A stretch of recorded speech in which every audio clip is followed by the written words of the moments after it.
अस्सलाम वालेकुम viewers, welcome to my channel खौफनाक कहानियाँ। व्यूअर्स, कैसे हैं आप सब?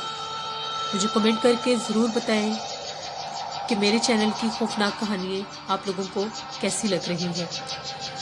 व्यूअर्स, आज की जो खौफनाक कहानी मैं आप लोगों के साथ शेयर करूंगी वो मेरे साथ मेरी एक फ्रेंड ने शेयर की है, जो कि उसके कज़न के साथ एक बहुत ही खौफनाक हैपनिंग हुई थी। वो बताती है उसके कज़न जॉब करते थे और अक्सर कभी कभार वो लेट हो जाया करते थे। एक दिन ऐसा ही हुआ कि उसके कज़न को जॉब पर वापसी पर बहुत ज़्यादा देर हो गई।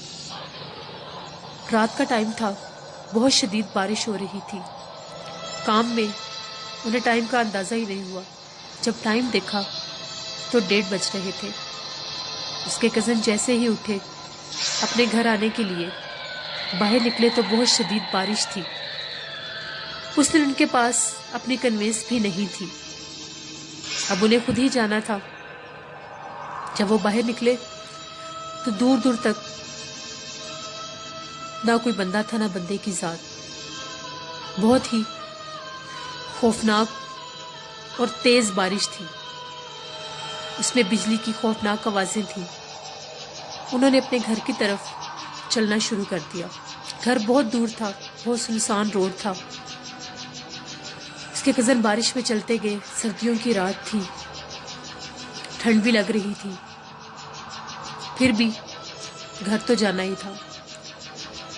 तो जैसे ही वो चलते चलते अपने ऑफिस से ज़रा दूर आए तो रास्ते में एक ऐसी जगह थी जहाँ पर एक पुराना कुआं था और उसकी साइडों पर बहुत घने दरख्त थे। इस कुएं का जो रोड था, जो रास्ता था, वो 10 से 15 कदम का था। वो बताते हैं जब वो वहां से गुजरने लगे तो उनको किसी के रोने की आवाजें आ रही थी। इतनी रात का टाइम, तेज बारिश, चमकती बिजली और किसी के रोने की आवाज। उन्होंने उस आवाज पर बिल्कुल भी गौर नहीं किया। उसको इग्नोर करने की कोशिश की और आयतल कुर्सी पढ़ना शुरू कर दी और तेजी से वहां से गुजर गए।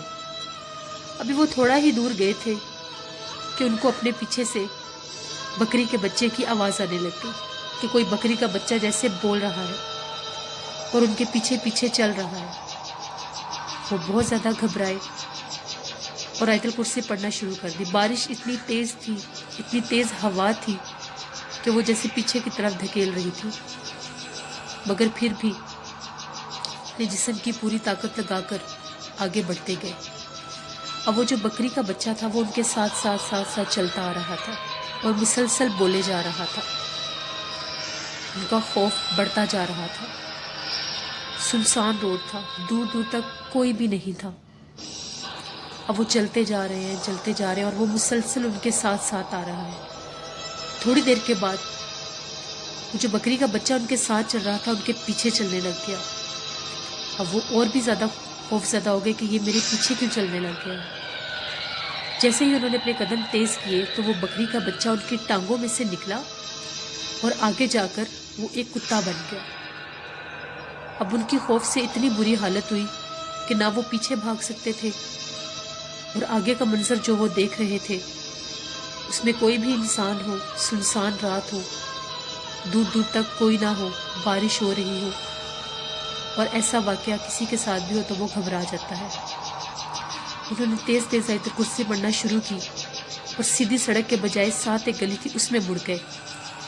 जैसे ही वो उस गली में मुड़े, सामने मस्जिद थी। उन्होंने मस्जिद की तरफ भागना शुरू कर दिया।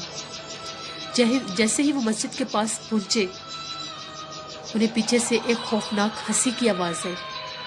उन्होंने जब पलट कर देखा तो वो जो पहले बकरी फिर कुत्ता अब एक लड़की की शक्ल में एक औरत बनकर खड़ा था और उनकी तरफ देखकर गायब हो गया। उन्होंने मस्जिद के दरवाजे के पास जाकर बहुत ज़्यादा आयतल कुर्सी पढ़ी, अल्लाह से मदद मांगी कि या अल्लाह मेरी मदद कर, इस वक्त तेरे सिवा मेरा कोई नहीं है, मेरी मदद कर। थोड़ी देर आंखें बंद कर आयतल कुर्सी पढ़ी। ऐसा फील हुआ जैसे सब कुछ थम गया है। कोई खौफनाक आवाज़, کوئی آہٹ نہیں تھی۔ اللہ کے کرم سے وہ جو بھی چیز تھی وہ وہاں سے جا چکی تھی۔ جب انہوں نے آنکھیں کھولی تو بارش تو ہو رہی تھی مگر ان کے ارد گرد کچھ بھی نہیں تھا۔ وہ جلدی سے اس گلی سے باہر نکلے اور اپنے گھر کی طرف بھاگ پڑے۔